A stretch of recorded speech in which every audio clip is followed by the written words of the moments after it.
ಪ್ರಿಯ ವಿದ್ಯಾರ್ಥಿಗಳೇ, ಇಂದು ನಮ್ಮ ಯೂಟ್ಯೂಬ್ ಚಾನಲಲ್ಲಿ ಕೆಲವು ವಿದ್ಯಾರ್ಥಿಗಳು ಕೇಳಿದರು,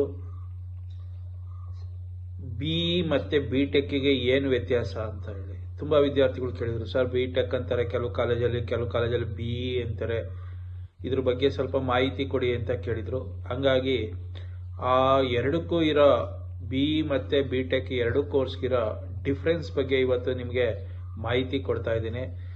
ಆ ಡಿಫ್ರೆನ್ಸಸ್ ಏನು ಅನ್ನೋದ್ರ ಬಗ್ಗೆ ಹೇಳ್ತಾ ಹೋಗ್ತೀನಿ. ಬಿ ಮತ್ತು ಬಿ ಟೆಕ್ ಕೋರ್ಸ್ ಬಿ ಅಂದರೆ ಬ್ಯಾಚುಲರ್ ಆಫ್ ಇಂಜಿನಿಯರಿಂಗ್ ಅಂತ ಕರಿತೀವಿ, ಬಿ ಟೆಕ್ ಅಂದರೆ ಬ್ಯಾಚುಲರ್ ಆಫ್ ಟೆಕ್ನಾಲಜಿ ಅಂತ ಕರಿತೀವಿ. ಎರಡೂ ಸಹ ಅಂಡರ್ ಗ್ರಾಜ್ಯುಯೇಟ್ ಇಂಜಿನಿಯರಿಂಗ್ ಡಿಗ್ರಿ ಅಂತಲೇ ಕರಿತೀವಿ. ಎರಡೂ ಕೋರ್ಸ್ನೂ ಅಂಡರ್ ಗ್ರಾಜ್ಯುಯೇಟ್ ಡಿಗ್ರಿ ಕೋರ್ಸ್ ಅಂತಲೇ ಕರಿತೀವಿ. ಇದರಲ್ಲಿ ಬಿನಲ್ಲಿ ತುಂಬ ಫೋಕಸ್ ಮಾಡೋದು ಯಾವುದು ಅಂದರೆ ಥಿಯರಿಟಿಕಲ್ ಕಾನ್ಸೆಪ್ಟ್ ಬಗ್ಗೆ ಫೋಕಸ್ ಮಾಡ್ತಾರೆ. ಅದೇ ಬಿ ಟೆಕ್ನಲ್ಲಿ ಸ್ಕಿಲ್ ಓರಿಯೆಂಟೆಡ್ ಪ್ರೋಗ್ರಾಮ್ ಇರುತ್ತೆ, ಪ್ರಾಕ್ಟಿಕಲ್ ಅಪ್ಲಿಕೇಶನ್ ಇರುತ್ತೆ. ನೆನ್ಪಿಟ್ಕೊಳ್ಳಿ, ಎರಡಕ್ಕೂ ಡಿಫ್ರೆನ್ಸ್ ಹೇಳ್ತಾ ಇದ್ದೇನೆ. ಬಿನಲ್ಲಿ ಥಿಯರಿಟಿಕಲ್ ಕಾನ್ಸೆಪ್ಟ್ಗೆ ಹೆಚ್ಚು ಒತ್ತು ಕೊಡ್ತಾರೆ. ಅದೇ ರೀತಿ ಬಿ ಟೆಕ್ನಲ್ಲಿ ಸ್ಕಿಲ್ಸ್ಗೆ ಮತ್ತು ಪ್ರಾಕ್ಟಿಕಲ್ ಅಪ್ಲಿಕೇಶನ್ಗೆ ಹೆಚ್ಚು ಒತ್ತು ಕೊಡ್ತಾರೆ. ಅದೇ ರೀತಿ ಬಿ ಅನ್ನೋದು ಏನಾಗಿರುತ್ತೆ, ಒಂದು ಯೂನಿವರ್ಸಿಟಿ ಅಂಡರ್ ಒಳಗಡೆ ಬರುತ್ತೆ. ಅಂದರೆ ತುಂಬ ಕಾಲೇಜ್ಗಳಿಂದ ಸೇರಿಕೊಂಡು ಒಂದು ಯೂನಿವರ್ಸಿಟಿ ಇರುತ್ತೆ. ಆ ಕಾಲೇಜಿನ ಅಂಡರಲ್ಲಿ, ಯೂನಿವರ್ಸಿಟಿ ಅಂಡರಲ್ಲಿ ಈ ಬಿ ಅನ್ನೋ ಕೋರ್ಸ್ ಎಲ್ಲ ಬರ್ತವೆ.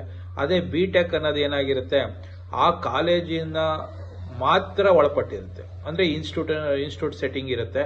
ಇದರಲ್ಲಿ ಯೂನಿವರ್ಸಿಟಿ ಸೆಟ್ಟಿಂಗ್ ಅಂತ ಹೇಳಿ ಕರೀತಾರೆ. ಅದೇ ರೀತಿ ಈ ಪೇಪರ್ ಸೆಟ್ಟಿಂಗು ಬಿನಲ್ಲಿ ಯೂನಿವರ್ಸಿಟಿಯವರೇ ಮಾಡ್ತಾರೆ, ಬಿ ಟೆಕ್ಕಲ್ಲಿ ಕಾಲೇಜಲ್ಲಿರೋ ಲೆಕ್ಚರರ್ಸೇ ಮಾಡ್ತಾರೆ.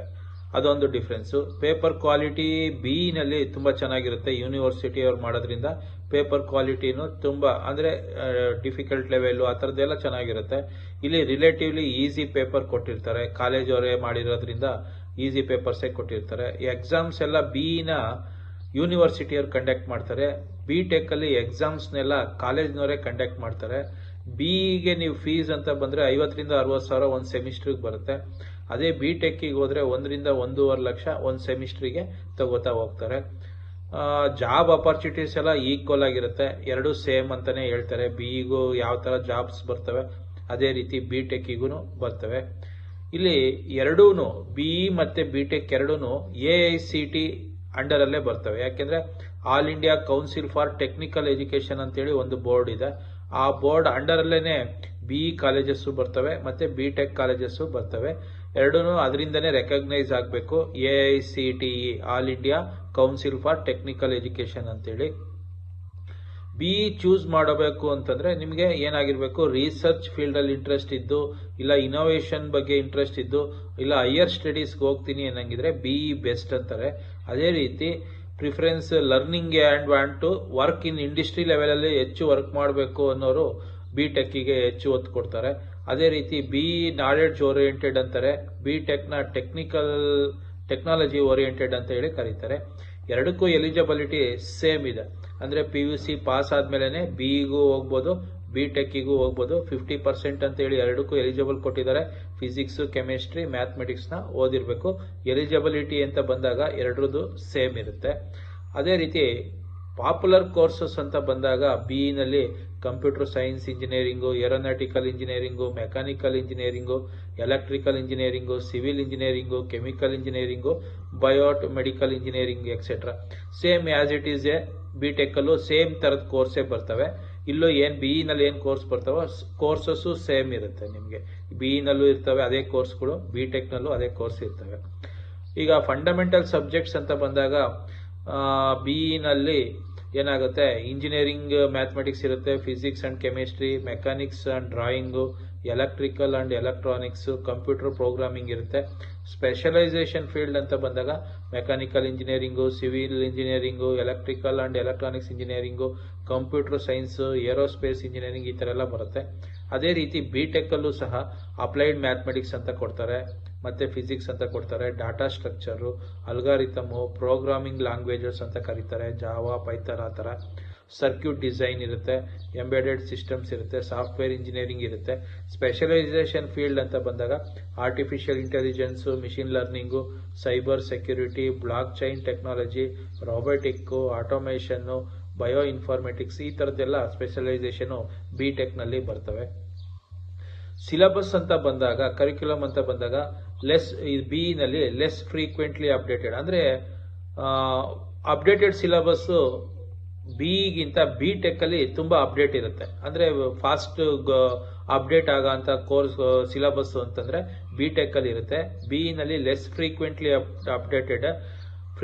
ಅಪ್ಡೇಟೆಡ್ ಸಿಲೆಬಸ್ ಅಂದರೆ ಬಿ ಟೆಕ್.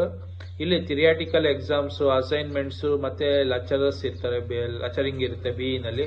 ಆದರೆ ಇದರಲ್ಲಿ ಬಿ ಟೆಕ್ನಲ್ಲಿ project work, lab sessions, practical problem solving, ಈ ಥರದ್ದೆಲ್ಲ ಬಿ ಟೆಕ್ನಲ್ಲಿ ಬರುತ್ತೆ. ಅದೇ ರೀತಿ ಕೋರ್ ಸಬ್ಜೆಕ್ಟ್ಸ್ ಎಲ್ಲ ಇಂಜಿನಿಯರಿಂಗ್ನಲ್ಲೂ ಇರುತ್ತೆ. ಬಿ ಟೆಕ್ಕಲ್ಲಿ ಲ್ಯಾಬ್ ವರ್ಕು ಮತ್ತು ಪ್ರಾಜೆಕ್ಟ್ಸ್ ಅಂತ ಹೇಳಿ ಬಿ ಟೆಕ್ನಲ್ಲಿ ಮಾಡ್ತಾರೆ. ಡ್ಯೂರೇಷನ್ ಬಂದು ಎರಡರದ್ದು ಸೇಮ್ ಇರುತ್ತೆ. ಬಿಇನು 4 ಇಯರ್ಸೇ ಇರುತ್ತೆ, ಬಿ ಟೆಕ್ಕು ಸಹ 4 ಇಯರ್ಸೇ ಇರುತ್ತೆ. ಅದೇ ರೀತಿ ಜಾಬ್ ರೋಲ್ಸ್ ಅಂತ ಬಂದಾಗ ಎರಡರಲ್ಲೂ ಮ್ಯಾಕ್ಸಿಮಮ್ ಸೇಮ್ ಇರ್ತದೆ. ಸಾಫ್ಟ್ವೇರ್ ಇಂಜಿನಿಯರ್ ಅಂತಾನೆ ಕರೀತಾರೆ ಬಿಇ ಮಾಡಿ ಹೋದ್ರೂ.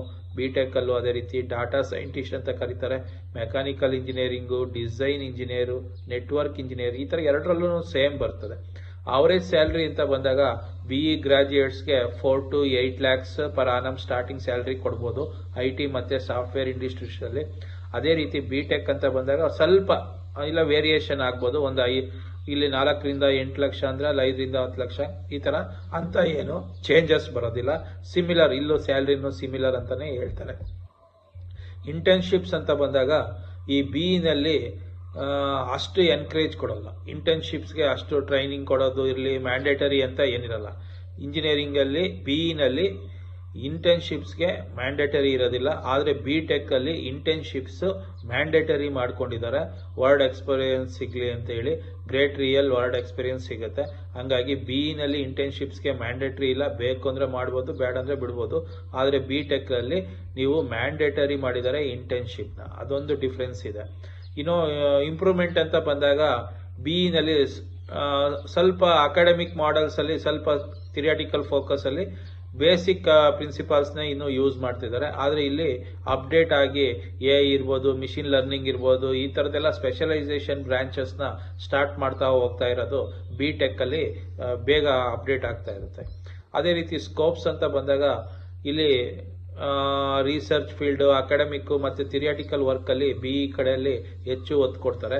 ಅದೇ ಬಿ ಟೆಕ್ಕಲ್ಲಿ ಏನಾಗುತ್ತೆ, ಜಾಬ್ ರೋಲ್ಸ್ಗೆ ಮತ್ತು ಇದು IT ಫೀಲ್ಡ್, ಕನ್ಸ್ಟ್ರಕ್ಷನ್ಸ್ಗೆ, ಬಯೋಟೆಕ್ ಇಂಡಸ್ಟ್ರೀಸಲ್ಲಿ ಹೆಚ್ಚು ಒತ್ತು ಕೊಡ್ತಾರೆ. ಪ್ಲೇಸ್ಮೆಂಟ್ಸ್ ಅಂತ ಬಂದಾಗ ಎರಡರಲ್ಲೂ ಸಿಮಿಲರ್ ಇರ್ತದೆ. ಏನು ಬಿಇನಲ್ಲಿ ಏನು ಪ್ಲೇಸ್ಮೆಂಟ್ ಇರ್ತವೋ ಅದೇ ರೀತಿ ಬಿ ಟೆಕ್ಕಲ್ಲೂ ಜಾಬ್ ಪ್ಲೇಸ್ಮೆಂಟ್ಸ್ ಎಲ್ಲ ಸೇಮ್ ಇರ್ತವೆ.